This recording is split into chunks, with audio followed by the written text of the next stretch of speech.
And we are live. I'm here with Ethan Stewart, and we have a special guest today. Yeah.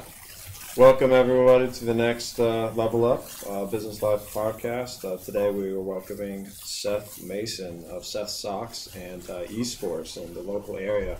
Young rock star entrepreneur. It's going to be a really good conversation. I'm excited to really dig deep. Yeah, I'm excited to learn more about Seth Socks because this is pretty interesting what he's got going on over at Seth Socks and how he actually got into it. Mm-hmm. He started pretty young in high school, really getting into developing his own method of madness, if you will. Yeah, that's right. Local entrepreneur, saw the opportunity early, dived right in, and it'll be a good one. It'll be a really good one. So we're excited to share that with you guys today. 1 second to check these levels here. This doesn't seem cooperating all that well here.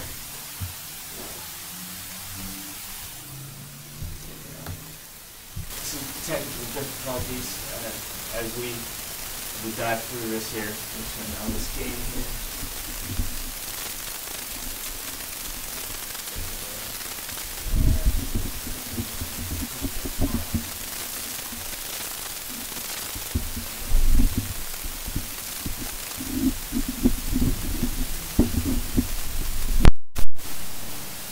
Good morning and welcome to the Level Up Business and Life podcast. I am Travis Scott, here with my co-host, Ethan Stewart. Hey everybody, welcome to Level Up Business and Life podcast. We welcome a special guest today, Seth Mason.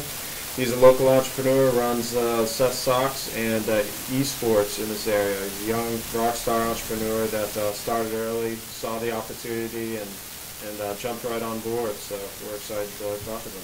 Yeah, that's exciting. He started in high school. This is where his ideas started developing. Yeah. Which... Never too young, man. You're never too young. That's exciting. It really is. Mm-hmm. So before we jump in with Seth, what all do you have going on here at 814 Works? 814 Works always has some stuff going on. We're running our financial fitness class, and that's going, and it's been going for the past few weeks. It's going really well. So we'll be looking to start getting some more subscribers and interested parties for the next rendition. We have our next educational seminar this 22nd, which is next week, where we'll have a QuickBooks expert coming in and actually doing some hand-on training for anybody who wants to learn QuickBooks and do QuickBooks, learn how to keep your books, which is incredibly important. Yeah, absolutely. Then from there, there's more stuff in the works, but we won't be announcing that quite yet, but there is some good stuff happening. So, yeah. What about you? What do you have going on? So with the young professionals, we've got the April 11th. We are meeting with the University of Pittsburgh at Johnstown Business Club and doing a networking event with them to bring them and hopefully try to retain some young talent in the area as things have been growing, which is really exciting. Yeah. As young professionals, we just moved under the Chamber Regional Chambers regime, if you will. To try to have a larger impact on the business community. And we've got some really cool networking ideas, one of which is a mentor speed dating. So that's really neat. So it's basically a few C-level executives decide to commit themselves to 1 year of mentoring and all of it for one person. And so there's a whole matching system that goes on with the speed dating. And then you just pair each other up. And then while you have the mentors, you also have the board, the Chamber's board, teaching people how to be on a board and possibly help with some of their subcommittees. So it's really neat how how things work. You don't understand. These aren't things that people taught you in high school. Right? Mm-hmm. These are things that you have to learn on your own, really. It's kind of, sometimes it's trial by fire, sometimes you get burnt, sometimes you kind of throw yourself in the ring and do your best. But ultimately, that's all volunteering. With True Ventures Media, I am currently working on my sales and personal brand training, working with building a program. It's a Facebook Messenger program called Recover Chat. Recover Chat is a Facebook Messenger chatbot that helps recovering addicts, alcohol or narcotics, locate meetings. As simple as that. It's a meeting finder. So working with the Camden County Drug-Free Coalition, and as well as the similar group in Somerset, and trying to make a bigger splash, right? So those are some of the main things that I've got going on. Anything I missed there? No, sounds good, man. Let's just dive right in. I'm interested in starting to talk to Seth. Yeah, let's pull Seth up here. Welcome, Seth. Hello. And we've got Seth. Yeah, there we go. Get Seth in the picture there. There. Yeah. There we go, buddy. So Seth started Seth's Socks in year? 2013. 2013. Yeah. So you've been at this a while now. Yeah. So when I was in high school, so now I'm 20 years old. So. Well, tell us your story, man. How'd you you have a really interesting story of how you found the opportunity and went after it. The Nike Elite marker really. That's what exploded. All the kids were wearing, the athletic socks, basketball or any sports really. It was crazy. That was when I was a freshman in high school. Then I got a pair for Christmas that same year.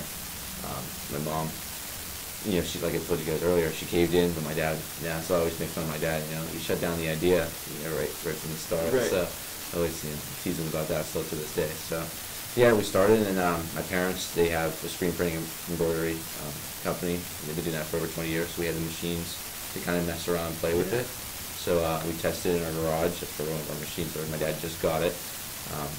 Probably took a week of testing to finally get the model down and how we're gonna do with the process. And I'll never forget that text in school, probably 8 a.m.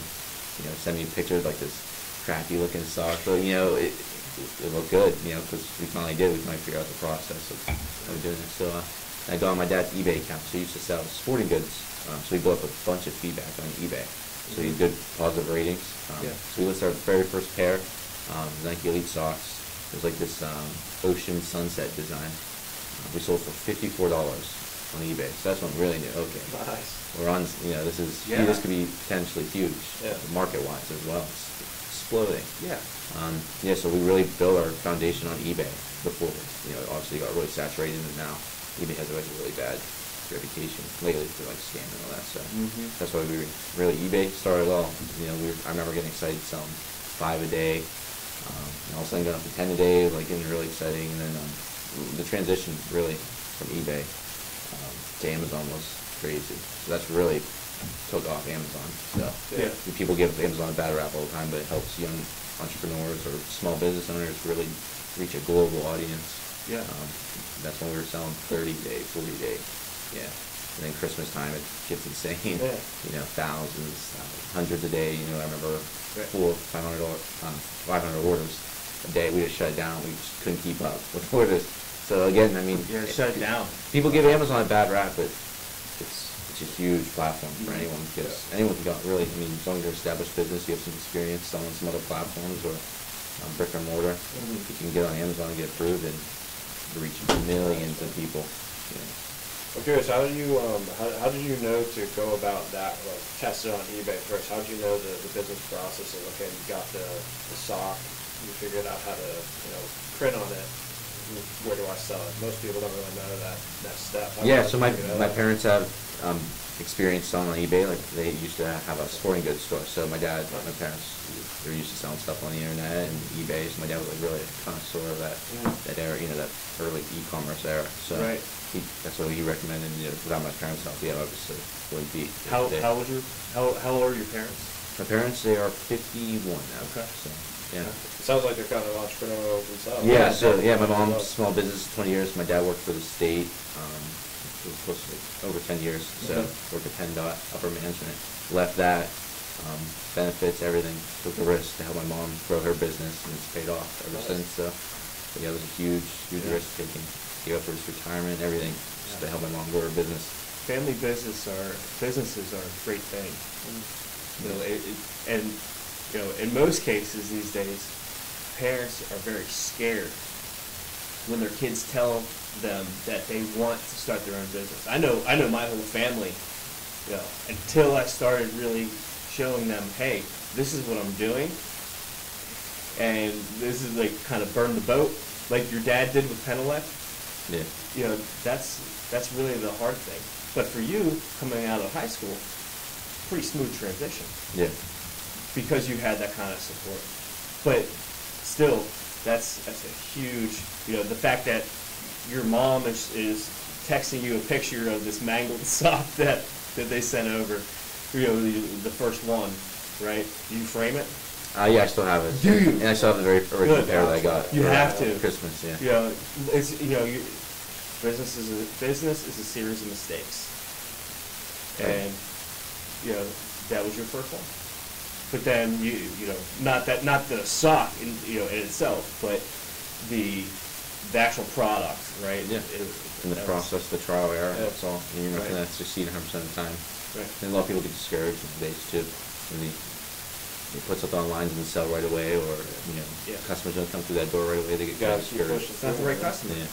It was interesting though that your dad had the entrepreneurial bug, but then he was like trying to squash the idea at first that he had his doubts about it. Yeah. It's like, why would you want to spend $40 on a pair of Yeah, socks? You're like, yeah. yeah, that's what he was really questioning. So yeah. That's interesting because like Trav was saying, yeah, a lot of times parents are a little hesitant. I know my parents were when I was first talking about what I was working on. They're supportive, but you know, everybody's like, yeah, you sure you want to do that and not do something more, you know, consistent?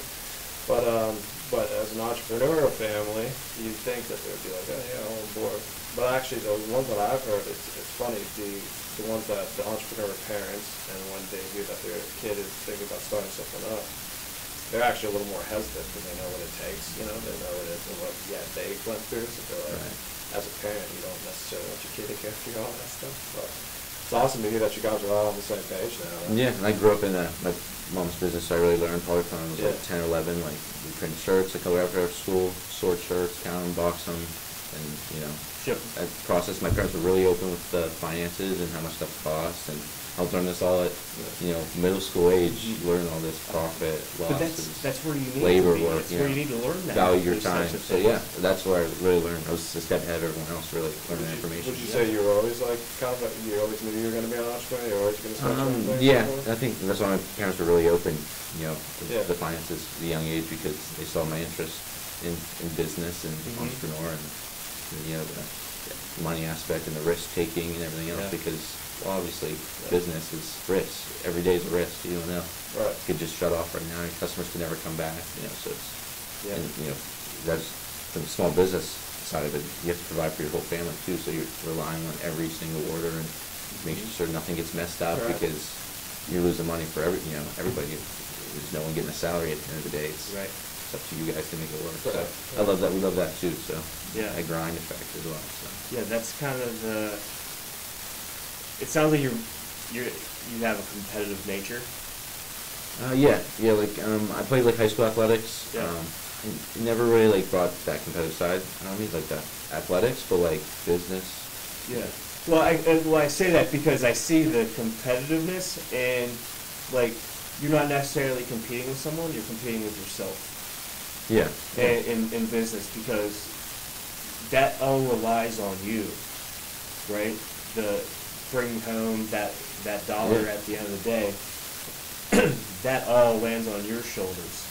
So you're competing against where you were at yesterday. Right.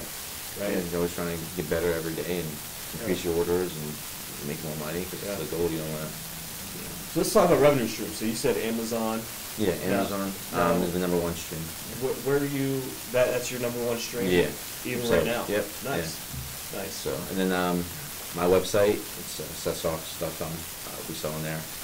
Etsy is huge. Okay. And then eBay. We don't really sell on eBay anymore just because it is so saturated with everybody. Because anyone can hop on eBay and start selling. And Amazon, you have to go through the approval process. And then we're also on Walmart. So we're an approved seller on Walmart.com. Nice. Yeah. That's huge. Yeah. And then just due to our sales volume on Amazon, we were approved in Walmart in like 48 hours, which is unheard of.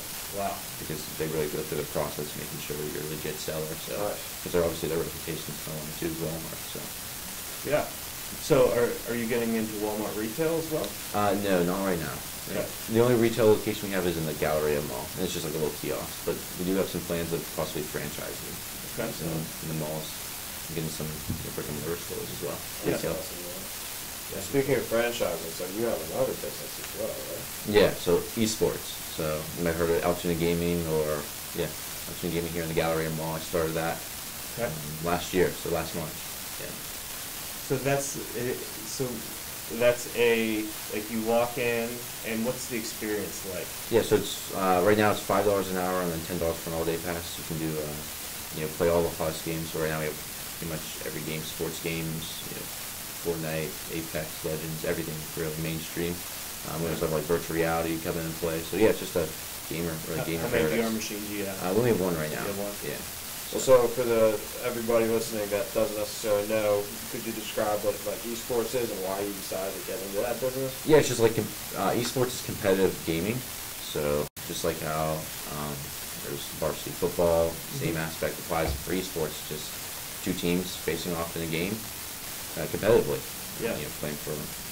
We're really going to start developing at the high school level because local colleges now are offering scholarships for esports. Oh, I've seen it. So, yeah, Robert Morris is one of the first ones ever to do it back in, I think, 2014.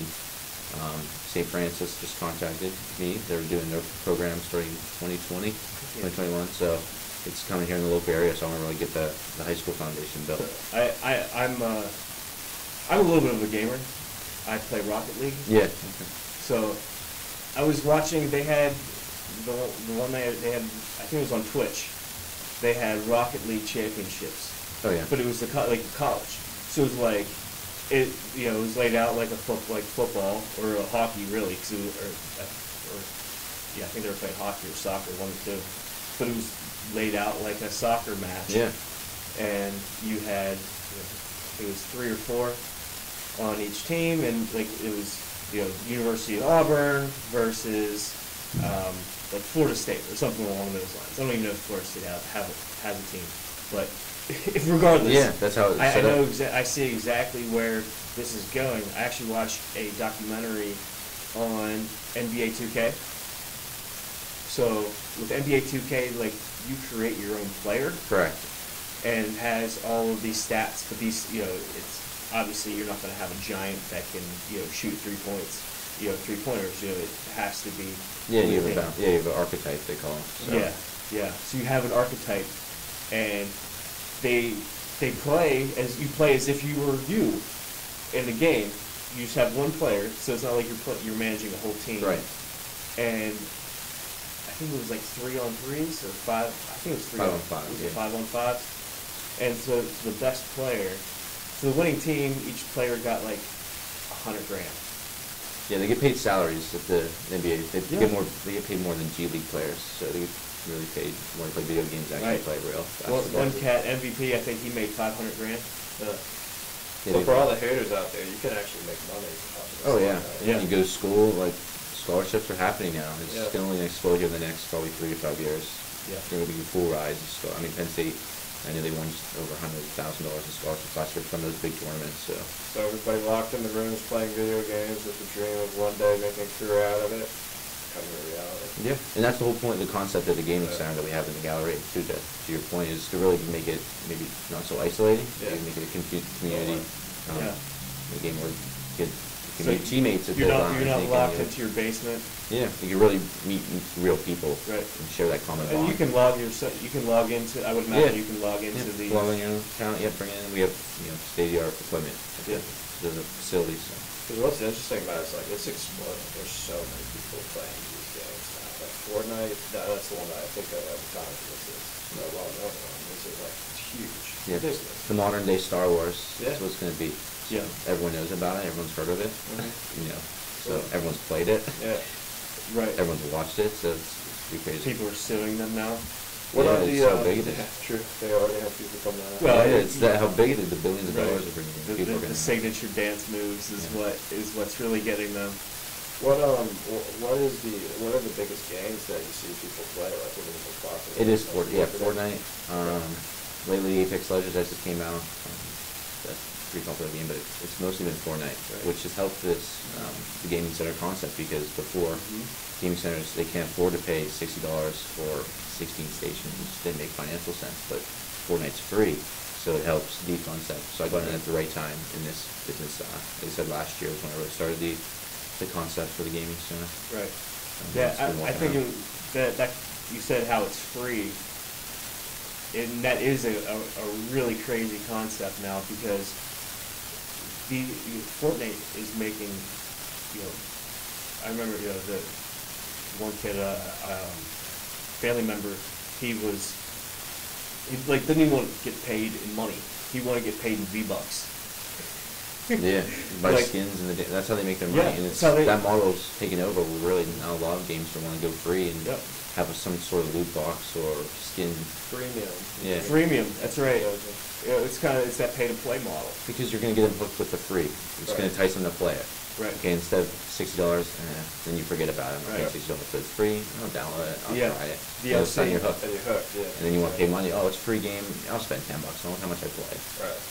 Funny, my little brothers, and well, me as well, we play this League of Legends game once in a while. That's a big one too, honestly. Yeah, the other industry. So, and then they have a model, like, my bros and the other people I talk to, they'll make extra purchases because they want to support the video game. They like playing the game, so they're like, yeah, I'll buy this, I'll spend some money so I can support things, which is interesting. And so there's like, actually, you not only, because you have that free, you try it out for free, you start building that community around it, you Right. start building that culture around that feeling of I'm part of something, so I want to support that in some ways as well. Not everybody thinks that way, but I mean, there's a lot of ways you can make money out of that. It's interesting. And that's why a lot of them are going free now because Yeah. they realize that it's the best way to reach is millions of people Yeah. instead of charging $60. How Well, much if you have a spend. fun, addicting game, I mean, video games are addicting anyway. Well, some of the good video games are. So if you have a good one and you give it to them for free, all right, well, why wouldn't you pay some money to Right. make You sure spend it all the you time, play yeah. and you get your fix, you know? Do you have a Twitch channel? We do. So right now we just got acquired by American Esports. It's a company out of DC. So we're going to be rebranding our whole gaming center in the Galleria. So it's American Esports Johnstown is our Twitch channel. Our website's American Esports, but you guys can check us out. We're just in the process of getting everything established and Yeah, yeah. operated, but we have a team of executives behind us at the top, and then we also have the younger people. So we have basically the business experience at the top, and then we have the esports experience at the bottom, which is me and some other guys. Yeah. They're really it's a great basically it's an area that we have going that no other really company in the industry has. What did you say your website was? AmericanEsports.net. You can read about some of the team members there and what we got going on. We have 6 divisions, ranging from product services to game centers. We're going to come up with a mobile app specifically for gaming. Yeah. So that'll be launching here within the next few months. Okay. We have an events, tournaments division, so we also have some big plans here for Johnstown for a big event. Yeah, go into that. Yeah, so the Go event, on that. my goal was always, I told people this when we opened up here in July, at the Galleria. I'm going to have a tournament, a huge event here at the Johnstown Memorial. I told pretty much every person that came in there last year, or last July. So I just got in talks with Jari, Jose, he's really helped me out, get some connections here without him and be able to do this. Jose's my boy. Yeah, Jose, thank you, Jose. Thanks, Jose. Yeah, he really helped me get connections around here, set up some meetings, and talk with some local people here in the community to get an event set up here. Yeah. So we're looking here probably later in the summer, July, August, have a huge esports event, probably a big Fortnite tournament, So big dollar prize pool, and have an event. How do you plan on, you said about targeting like the high school crowds. What's your barrier of entry, so to speak, or how do you plan on getting in front of the local? Yeah, so I have some people that come in the gaming center that contacts with that are familiar with the schools, have connections with the school, and also Jose as well. It's really helped me get some connections with the school. So once we get the new center up in the Galleria that is happening we're aiming right now for May 1st, have that 5,000 square foot, 32 station, state-of-the-art center built and open, ready to go May 1st. Once that starts, I'm going to really push forward next fall to presenting out a slideshow already made, and really touch on some of the important details of how esports can benefit the schools and also the students is the main thing. And build that community. Like I said, there's some kids that aren't athletically gifted that kind of feel left out in the sports scene.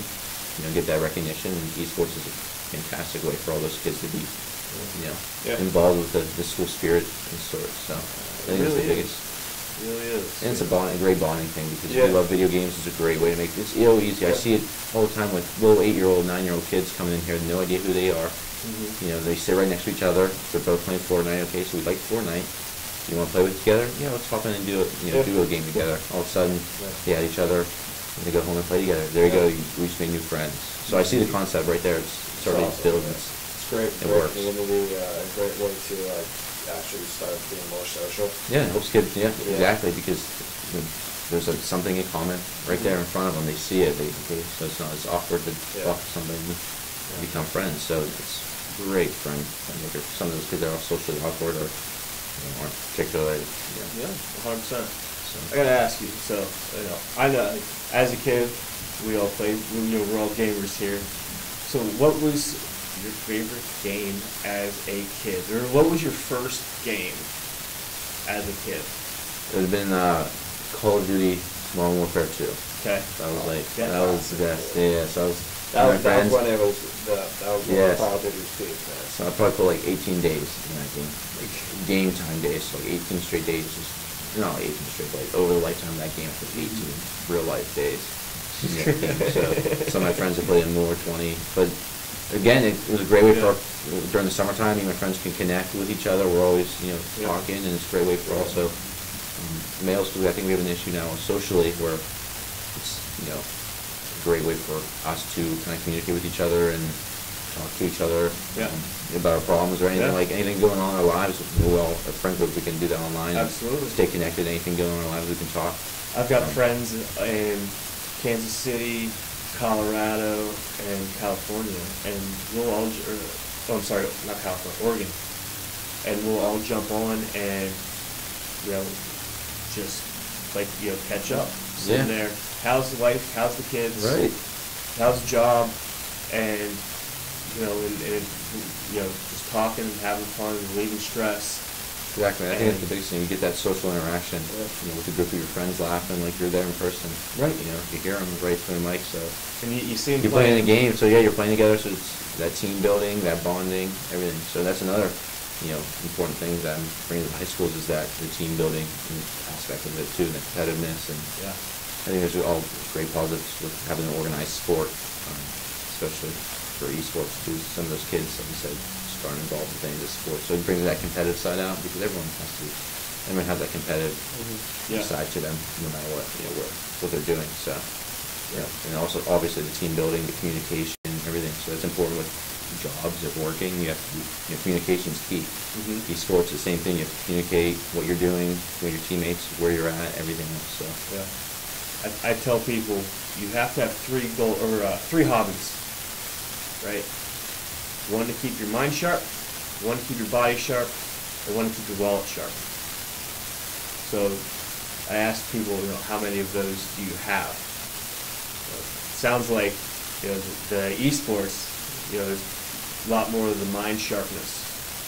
And then you have set socks to keep you, to keep your, that's more of a hobby really, because you're already getting ready to open up. You're already getting ready to open up some kiosks and start franchising, and then what you sounds like you've got a lot going on. You go for runs? Do you? I don't. That's why I really need to get involved with some fitness stuff, even if it's running or just working out. That's what I really want to. That's my next thing to really get involved in is get that out of the way. I feel like you need that. great for your, So obviously, does your that health. mean you're and going to put a running ball on the VR machine? VR is a great workout. Some of the kids really get a sweat on, like boxing and like moving around, jumping around. Oh yeah, Like, yeah. there's kids that put a sweat on, so I see that as almost like a future, like a VR gym maybe. Yeah. Open up. They're already opening up actually on the West Coast. Obviously, their technology's way advanced over there, and they're always ahead of the trend. Get weighted VR handles. Yeah, there's all kinds of workout and like boxing, like too, but it's fun, so it doesn't feel like you're working out. It feels like you're literally playing a video game. You know. Well, VR is interesting because there's still some advanced, but it hasn't. There's some peak that needs to be hit before it really starts to up. Because I agree, like the potential for it is almost limitless. What do you think is the biggest barrier keeping virtual reality to truly start becoming what we have envisioned in our fantasies? I think Oculus Rift just announced a brand new wireless. You don't even need a PC, you don't need cords, nothing. So you literally can walk around your house and it's VR, and you're in the game. Yeah. And you have sensors, so if you're in a room like this, you have sensors in all the corners, and you just walk around freely. Really? Yeah, and that's coming out here hopefully in the summertime, if not later this year. So that's going to be like, what's that, Ready Player One? Have you heard? Yeah, it's gonna be like that. It's gonna be cordless. You have controllers in your hand, so it's motion, everything. But you can walk around freely, no cords or anything. That was the biggest thing, is the cords. That's really been holding back, and you have to have a powerful PC. In my experience, it's always been the hardware that is that barrier of entry in anything. You know, we want smaller, we want smaller, tighter, stronger, color variants, and options, and then the setups for those things, the sensors can be pretty difficult to set up. Yeah, like the one we have at the center, it's put in a PC. It's pretty easy. You just use like the controller, like map out like wherever you're walking around. You just click it and then set up like your area where it wants to track you at, and it'll keep you within those guidelines. I'm sure it's gotten better. It's been a few years since I've it's advanced. Yeah, like the graphics and some of the stuff. Yeah, it's really. I feel like one of the biggest limitations, I think core is the best way to put it, is just like the limit of movement. So like it used to be that you might be able to see it in virtual reality, but you still have to use your remote controller. It's not quite as interactive versus like if you could actually walk.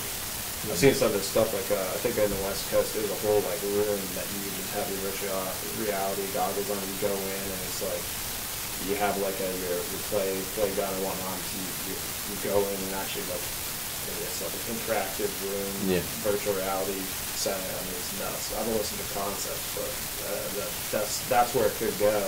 So I feel like a big bridge that needs to be done is like not being limited by an area, not being limited to just being plugged in, not being limited to where you can move, but being able to just truly like freely go around. And it sounds like Oculus, they're on the right track. The hamster wheel, that's what you need.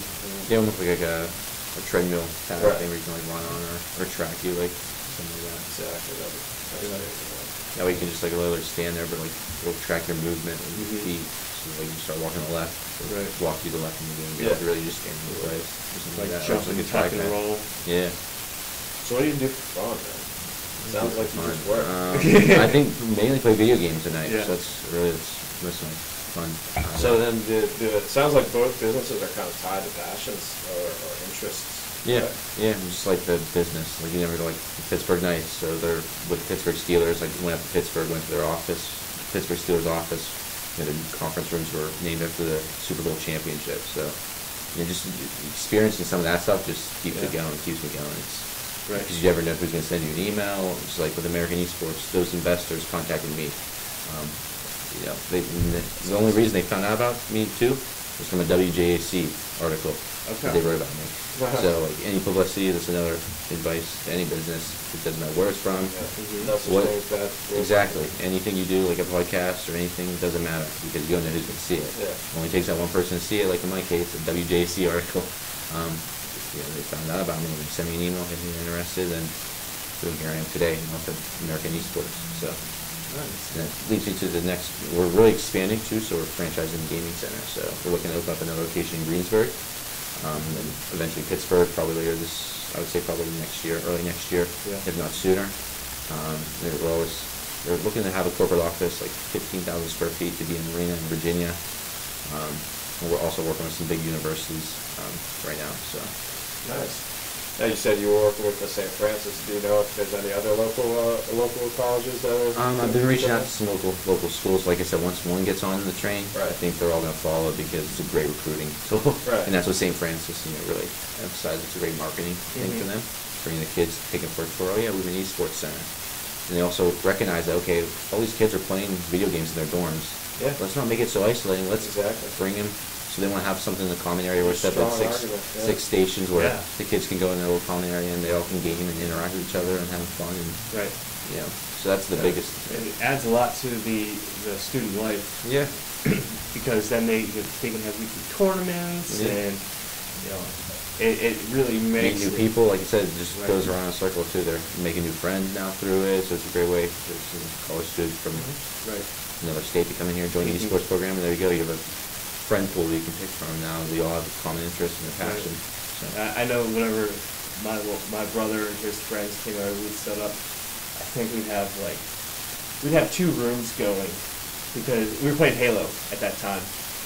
I'm talking like Halo, not Halo 2, not Halo 3, Halo. So you had like the 4 quadrants in the screen, and you're all kind of huddled around this this very small TV screen, and then you've got another station going on in the basement with another TV. So you've got 8 kids playing on a local server where they're.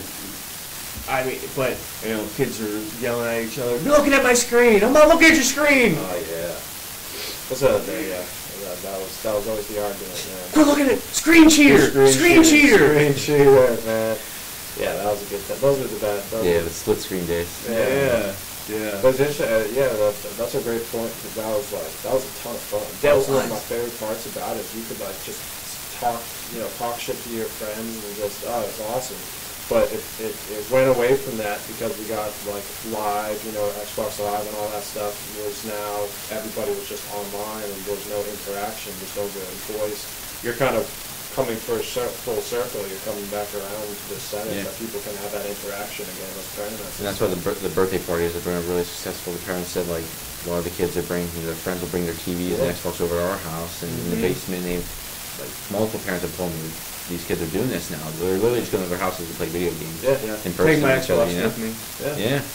Because it's fun when you're around people doing it. It's awesome. It's awesome. So even from a networking perspective, kids are starting to understand Wi-Fi up, Wi-Fi down, internet rates, networking. Where's all this setting up a system, and so those types of jobs, right, aren't going anywhere anytime soon. Yeah. Now, I got a question because I think there's still a kind of a negative stigma around this kind of thing, gaming, especially from the older generation. They think, you're just wasting your time on esports and whatnot. How would you overcome that perception, or how do you see that perception? I think lately now, in the past probably 2-3 years, there's been an industry boom. Then it's only going to grow here in the next few years. So there's going to be a lot of job opportunities in computer science, and a lot of people that play in the high school esports or go even colleges are STEM students. Yeah. So these are smart kids. But again, we'd rather have them play video games than going out here on the streets and getting in trouble or something. So, and I read an article it was a few days ago from Oxford University about video games and kids and depression and all that. It's no correlation between it, and this is the very first real study where parents and caregivers actually gave feedback, not just kids themselves.